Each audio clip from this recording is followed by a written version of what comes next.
أعوذ بالله من الشيطان الرجيم بسم الله الرحمن الرحيم الحمد لله رب العالمين والصلاة والسلام على سيدنا محمد وعلى آله وصحبه أجمعين والسلام عليكم ورحمة الله وبركاته. Frères et sœurs, salam alaikum wa rahmatullahi wa barakatuh. J'espère que vous allez tous et toutes bien en cette fin d'après-midi de ce jour de lundi 28 août de l'année 2017, et il est précisément 16h44 minutes.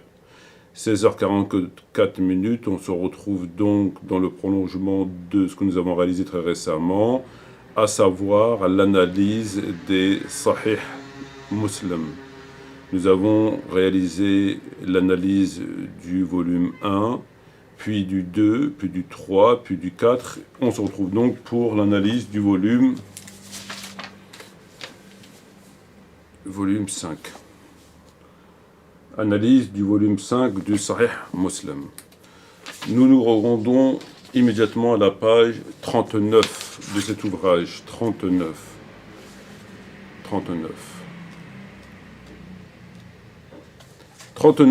Le messager de Dieu, alayhi salatu wassalam, le prophète, hadith, page 39, hadith 5271, 5272, 5273, 5274, 5274. Non, de 5271 jusqu'à 5273. Après, on passera à boire debout. Alors, le prophète a interdit de boire, de ployer les outres. Le messager de Dieu a interdit de ployer les outres, de boire à leur goulot. Le ployer signifie tourner leur goulot puis y boire. Donc ça, c'est un hadith qui est aussi dans le Bukhari, selon lequel le prophète Mohammed aurait interdit de boire au goulot, de prendre une outre et de boire directement. Alors, ce hadith, c'est un hadith qu'on appelle un hadith circonstancié, c'est-à-dire qui comporte une circonstance. Il y a des hadiths circonstanciés. Admettons, si vous lisez un hadith, le prophète a interdit de boire de l'alcool, du vin, ce n'est pas un hadith circonstancié. Pourquoi ? Il est interdit de boire du vin. Point. C'est interdit. Là, nous avons affaire à un hadith circonstancié. Pourquoi ? Parce que lorsque nous entamons des investigations, notamment et entre autres dans le Musnad de Ahmed, rahimahullah, on trouve ce récit accompagné d'une raison. On trouve le même récit accompagné d'une raison. La raison, on en a déjà parlé, me semble-t-il, c'est que c'était pour éviter que le fait de boire au goulot, on trouvait des insectes ou voire un serpent, etc. Et donc, il ne fallait pas boire au goulot. Voilà, tout simplement. C'était par rapport à cette raison. Il n'y a jamais d'interdit pour rien, etc. Et donc là, ce hadith, lorsqu'on le lit dans Sahih Muslim, le prophète a interdit de boire au goulot. La personne qui n'a pas beaucoup lu, la personne qui n'a pas forcément les connaissances, va se dire simplement qu'il est interdit de boire au goulot, point à la ligne. Pourquoi ? Bon, il doit y avoir une raison. On ne la connaît pas. Le prophète sait des choses que nous ne savons pas. Puis finalement, comme dirait le Coran, Sami'na wa ta'na, c'est interdit, Bukhari Muslim, c'est tout, ça s'arrête là. Alors qu'en réalité, non. Donc ce hadith tel qu'il est, c'est pas qu'il est faux. S'il est tel, c'est un hadith circonstancié. C'est-à-dire, dans l'état, il n'est pas valide. Il faut rajouter le complément d'information du pourquoi qu'il est interdit de boire au goulot, pour savoir qu'il est circonstancié. Par conséquent, on sait pourquoi il est interdit de boire au goulot. Et donc, si aujourd'hui on prend une bouteille d'eau minérale, ou etc., donc c'est pas valable en fait, parce qu'on ne risque pas de trouver. Voilà, donc là, c'est pas valable, voilà. Donc, c'est un hadith circonstancié de boire au goulot par rapport à ce qu'on pourrait éventuellement y trouver. Donc, 39-40, alors là, c'est le prophète interdit de boire debout. Nous donnons au prophète, Anas a dit c'est pire manger debout, donc interdit de boire debout. Le prophète interdit de boire debout, le messager de Dieu interdit de boire debout, qu'aucun d'entre vous ne boive debout. Qu'aucun d'entre vous ne boive debout, quant à celui qui oublie qu'il fasse vomir. Donc, ça va plus loin.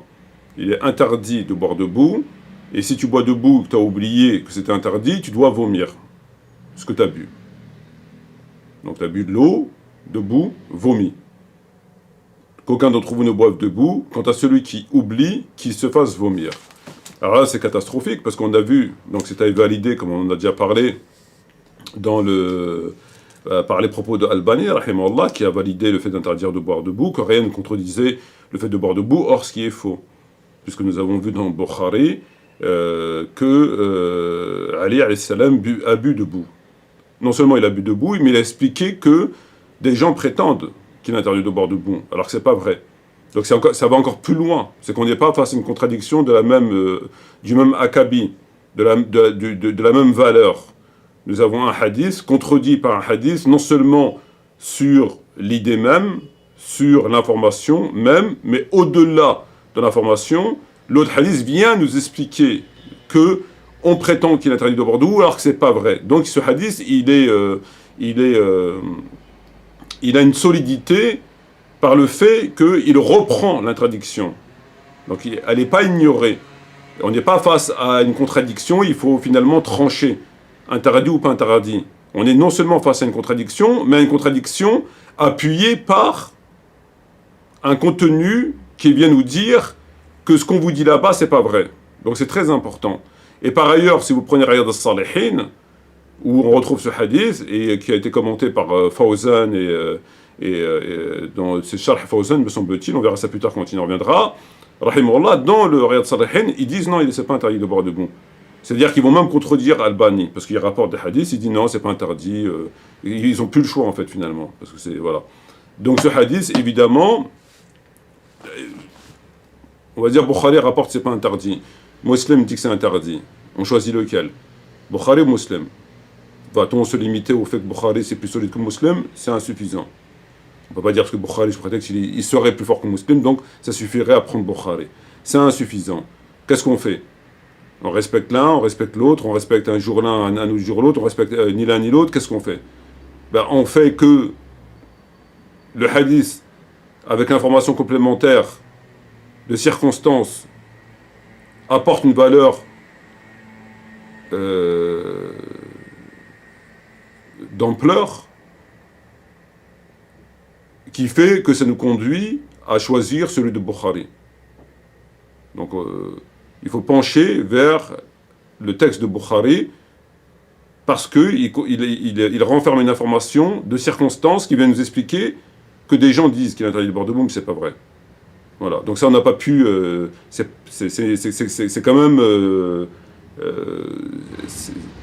c'est du lourd, quoi. Alors, on va maintenant à la page 56-57.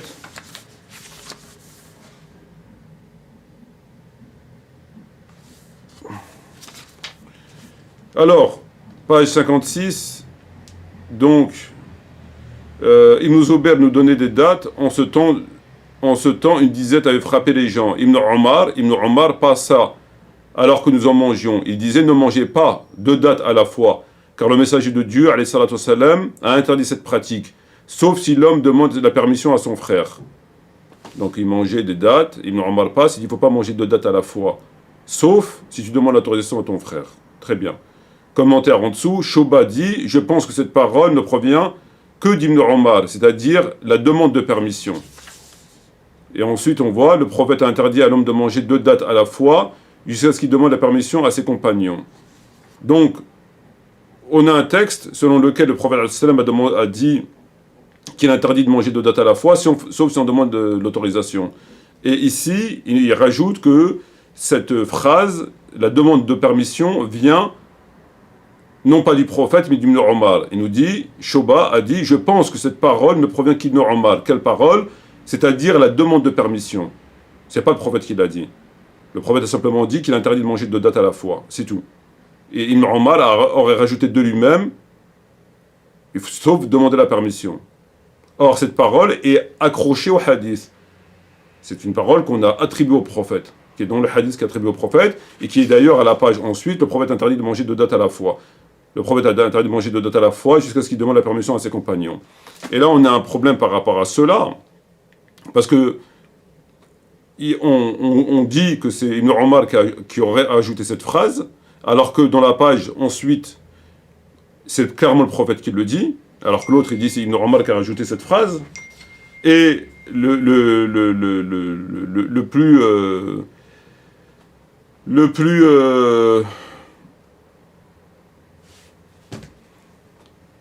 et dans le Bukhari, comme on va y revenir Inch'Allah, c'est une phrase contextuelle par rapport à la disette en temps de famine, et que le prophète n'avait jamais dit de demander la permission. C'est une phrase qui a été rajoutée. Alors, il y a deux choses. La première des choses, c'est que dans le hadith, on rajoute une phrase qui n'est pas du prophète, sauf qu'il y a quelqu'un qui vient derrière et il dit attention, le reste de la phrase là que vous voyez, ça vient pas du prophète, ça vient d'Ibn Omar, mais dans le hadith, on ne le dit pas. C'est Ibn Omar qui attribue cette parole au prophète. Ne mangez pas de date à la fois, car le messager de Dieu interdit cette pratique, sauf si l'homme demande la permission à son frère. Donc c'est Ibn Omar qui le cite comme étant la parole du prophète, alors que l'autre, il vient et dit attention, attention, c'est moi qui le rajoute, mais il nous informe que la phrase provient non pas du prophète, mais d'Ibn Omar. Donc là, il y a un problème. Donc pourquoi on l'attribue au prophète? Dans la page suivante, page 57, on dit que c'est le prophète qui l'a interdit clairement. Donc là, il y a déjà quelque chose qui ne va pas entre les deux. Un, il te dit non, c'est pas le prophète qui l'a dit, ça vient d'Ibn Omar. Shoba a dit je pense que cette parole ne provient qu'Ibn Omar. Donc pour lui, cette parole, il pense que cette parole, c'est d'Ibn Omar. Il n'est pas sûr que c'est le prophète. Donc il l'attribue à Ibn Omar. Dans l'autre page, on l'attribue, c'est un hadith, donc c'est le prophète clairement. Donc là, il y a quelque chose qui ne va pas. Il dit c'est peut-être le prophète, je pense que c'est le prophète. L'autre dit non, c'est un prophète. Et dans Bukhari, on y reviendra, c'est clairement Ibn Omar. On y reviendra dessus. Donc, on en avait déjà parlé un tant soit peu. Donc autour de ça, il y a une confusion. Il y a une confusion autour de ça. Donc page 87.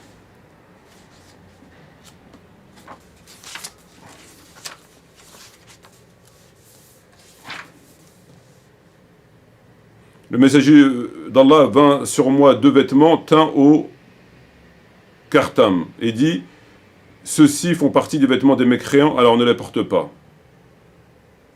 Donc là, ce qui est intéressant, c'est qu'on dit souvent qu'il n'y a pas de vêtements de kuffar. Et là, le prophète voit des vêtements teints de kartam, bon, c'est peu importe, il n'y a pas besoin de savoir ce que c'est du kartam ou pas, c'est pas le but du propos, il n'est pas là. Le but du propos, c'est que il peut effectivement exister des vêtements de kuffar. Alors comment on peut distinguer un vêtement d'un kafir d'un vêtement de musulman? Qu'est-ce qui ferait éventuellement la distinction? Parce qu'on nous dit souvent, ouais, mais l'islam, le vêtement n'a rien à voir. Vous prenez le cas de la cravate. Le cas de la cravate, man tashaba biqam fa huwa minhum. La cravate n'est pas un vêtement. C'est un espèce d'ornement propre au kuffar. C'est pas un vêtement. Quand vous mettez un pull, il n'y a pas de pull pour les kuffar. À part s'il a quelque chose de, je sais pas, quelque chose de spécifique au kuffar. Un pantalon, une paire de chaussures, il n'y a pas. C'est une paire de chaussures, il n'y a pas une paire de chaussures pour un café, etc. Vous prenez l'exemple de la cravate n'est pas un vêtement. Pour commencer, c'est pas un vêtement. De deux, c'est propre au kuffar, ça fait partie de leur tradition. Comme nous, pour être, on va dire, chéchia, même si le prophète ne partait pas des chéchia, mais bon. Donc c'est propre aux non-musulmans, la cravate. Si on fait des recherches, ça vient de chez eux, et c'est pas un vêtement. C'est pas pour se couvrir contre le froid ou la nudité. Donc la cravate fait partie des vêtements des kuffar. Man tashaba biqam fa huwa minhum. C'est pas un vêtement, ça couvre, on ne se protège pas contre le froid, ni contre la nudité, et ça vient de chez eux, spécifiquement de chez eux. Donc un musulman ne doit pas porter de cravate. S'il porte une cravate, il commet une erreur morale qui tombe sous le coup de Man tashaba biqam fa huwa minhum. 126. 126. Le prophète a dit, certes, les noms préférés auprès d'Allah, c'est Abdurrahman et Abdullah et Abdurrahman. Le prophète a dit, les noms préférés auprès d'Allah sont Abdullah et Abdurrahman. Or, il se trouve que le prophète a eu 3 fils, Qasim, Abdullah et Ibrahim, tous morts en bas âge. Donc si les prénoms préférés auprès d'Allah étaient Abdullah et Abdurrahman, pourquoi le prophète n'a pas appelé un de ses fils Abdurrahman? Il a un fils Qasim, Abdullah et Ibrahim. Donc ce sont des prénoms préférés, la chose préférée d'Allah, ces prénoms. Pourquoi le prophète, il a appelé un Abdullah, d'accord, un Ibrahim et un Qasim, pourquoi il n'a pas appelé un des deux Abdurrahman? C'est contradictoire. Le prophète n'a pas ce que Allah préfère. Si c'est des noms préférés d'Allah, le prophète aurait appelé ses fils comme ça. Or, il se trouve qu'il n'en appelait qu'un à Abdallah. Donc là, il y a quelque chose qui, évidemment, ne va pas. 126, 137. Alors là, ça met en évidence un petit peu toujours les erreurs d'Omar ibn Khattab radhiyallahu anhu. J'étais assis à Médine dans l'assemblée d'Ansar lorsque Abu Moussa va nous trouver effrayé ou transit de peur. Nous lui demandons que t'arrive-t-il? Et répondit Omar m'a envoyé quelqu'un pour que j'aille le voir. Donc déjà, la personne, je le trouve effrayé ou transit de peur. Il était effrayé ou transit de peur. On lui demanda mais que t'arrive-t-il? Qu'est-ce que t'as? Pourquoi tu suis comme ça? Si ça arrive. Il a répondu Omar m'a envoyé quelqu'un pour que j'aille le voir. Je me suis présenté à sa porte, je l'ai salué à 3 reprises, mais il ne m'a pas répondu. Je suis donc reparti. Puis il m'a demandé, qu'est-ce qui t'a empêché de venir me voir? J'ai répondu, je suis allé voir chez toi et j'ai salué à 3 reprises devant la porte. Mais vous ne m'avez pas répondu. J'en suis donc retourné. En effet, le messager de Dieu a dit, si un de vous demande la permission à 3 reprises et n'obtient pas de réponse, qu'il se retourne. Omar dit alors, apporte la preuve, sinon je te ferai frapper. Et dans l'autre version, il lui dit, donc on a l'autre texte où il ramène la preuve. Nous étions chez Abu Ashar, le présentant, il s'est arrêté à la hauteur, etc. Il a demandé la permission de se faire à 3 reprises. J'en ai fermé, il était vêtu à 3 reprises. Nous t'avions entendu, etc. J'ai demandé la permission, comme Omar a dit, je te ferai mal au ventre et au dos si tu ne m'apportes pas la preuve de ce que tu dis. Donc Ubay ibn Ka'b dit, par Allah, seul le plus jeune d'entre nous t'accompagnera, lève-toi, etc. Abu Sa'id, je me suis donc levé et je suis allé trouver Omar, j'ai bien entendu, etc. Donc dans les 2 textes, en fait, c'est finalement qui va voir Omar ibn Khattab, et Omar ibn Khattab, il est occupé. Donc lui, il s'en retourne. Et quand il se retourne, Omar, il cherche après lui, il lui dit, pourquoi t'es parti? Il lui dit, parce que j'ai entendu le prophète dire, lorsqu'on va chez quelqu'un et qu'on tape à 3 reprises et qu'il ne répond pas, il faut repartir. Omar, il lui a dit, ramène-la-moi la preuve de ce que tu dis, sinon je vais te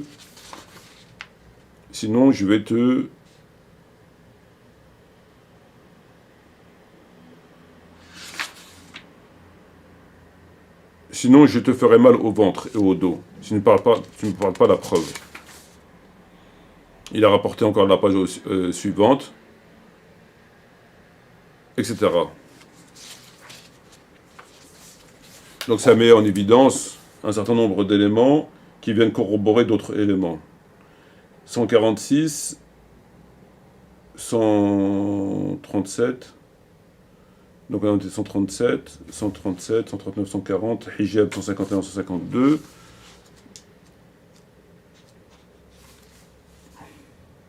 Donc il y a une étude à faire par rapport à hijab et des choses qui clochent. 260. Par rapport au hijab, les textes, ils collent pas. On attribue à Omar ibn Khattab le fait d'avoir trouvé le hijab, mais d'après les recherches, ça colle pas. Il y a des choses qui vont pas.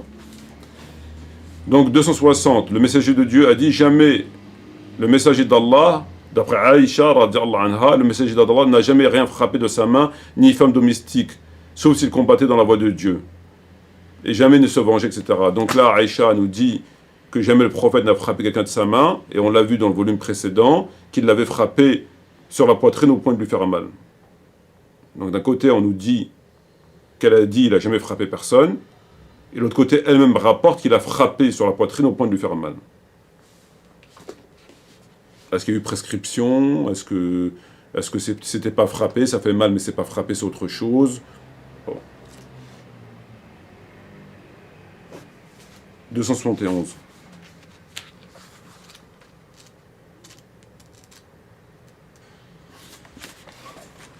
Le messager de Dieu décéda à l'âge de 63 ans. Abu Bakr Siddiq, 63 ans, et Omar, 63 ans. Donc le prophète, 103 ans, Abu Bakr, 103 ans, Omar, 103 ans.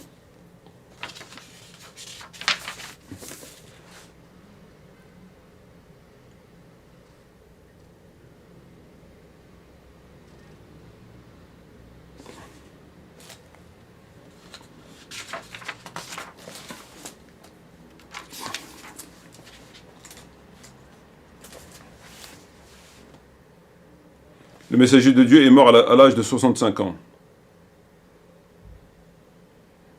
rapporté par Ibn Abbas. Ibn Abbas a dit le prophète est mort à l'âge de 65 ans. Et là on nous dit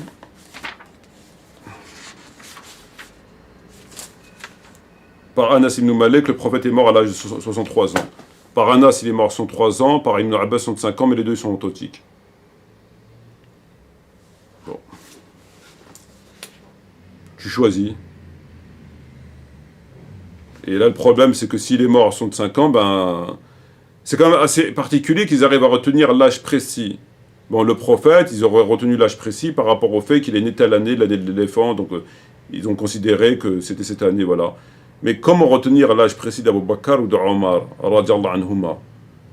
C'est quand même, il y a 14 siècles, comment ils ont pu retenir l'année où ils sont nés? Que le prophète dise il est né l'année de l'éléphant, donc l'année machin, etc. Bon, pourquoi pas? Mais Abu Bakr, sur quel élément objectif il se base pour dire il est né à cette année-là? Déjà, il y a 100 ans en arrière, au bled, ils savent pas, les gens ils savent pas. Moi je connais des gens, leur grand-mère ils savent pas quand c'est qu'elle est née. Moi je connais quelqu'un, il a demandé à son père, il a demandé à sa mère quand c'est qu'elle était née. Elle lui a dit, je sais pas, t'es né un jour, il pleuvait. Il y a 50 ans et 100 ans. Là il y a 14 siècles après, ils arrivent à savoir quand c'est qu'ils sont nés. Il est mort à 63 ans. Passons pour le prophète. Mais Abu Bakr, il est mort à 63 ans. Sur quoi ils se basent? Ils ont retenu quand il est né. Qu'est-ce qu'ils ont fait? 287, ce sera le dernier texte.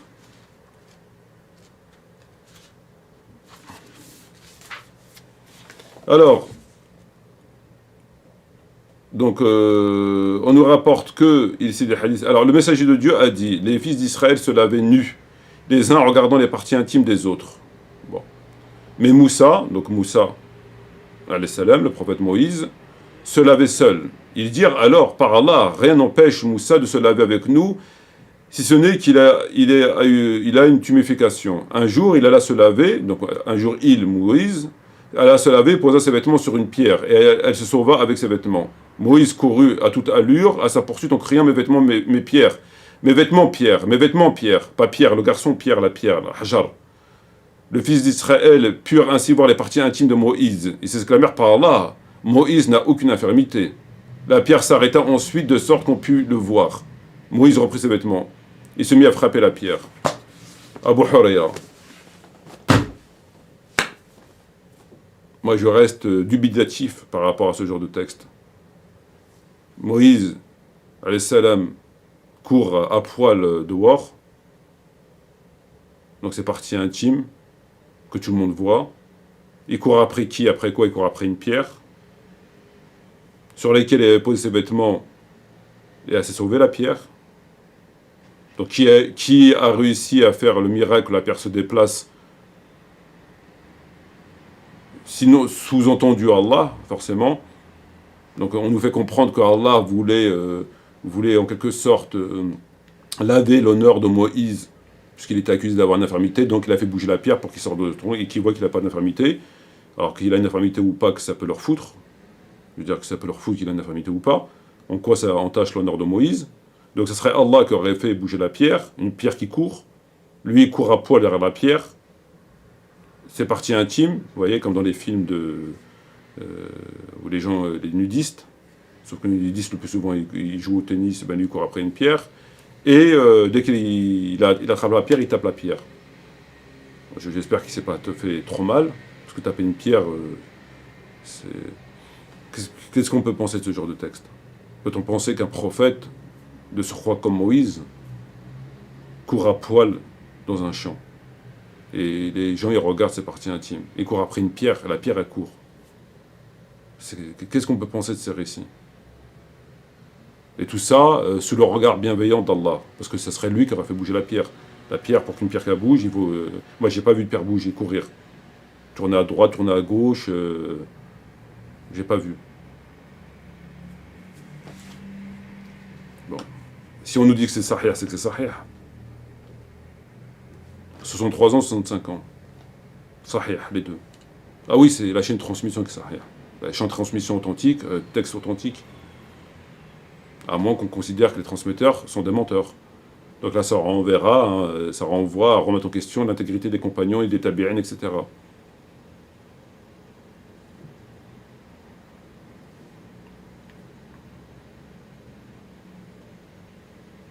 Il y a une lourde interrogation.